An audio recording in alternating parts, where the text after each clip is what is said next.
যে জঙ্গলের মাঝখান দিয়ে বাড়িঘর। এটা মূলত হয়েছে গার্মেন্টস এলাকার জন্যই। এই সমস্ত এলাকায়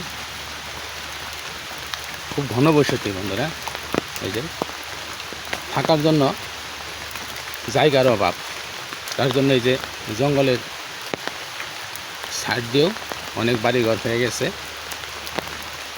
এই সমস্ত জায়গায়ও বাসা ভাড়া চলে। যারা স্বল্প বেতন পায় ওই সমস্ত গার্মেন্টস শ্রমিকরা, ভাই বোনেরা এখান দিয়ে বাসা ভাড়া থাকে।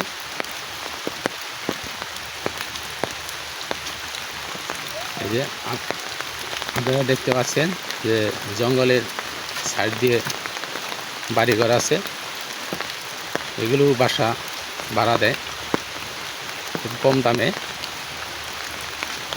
এই সমস্ত জায়গা দিয়ে গার্মেন্টস এখান থেকে যদি অনেক দূর, তারপরেও বাসা ভাড়া চলে বন্ধুরা।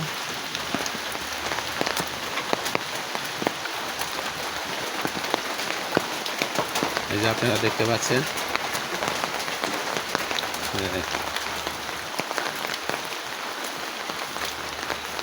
এই যে এগুলি ভাড়া দেওয়া চলে।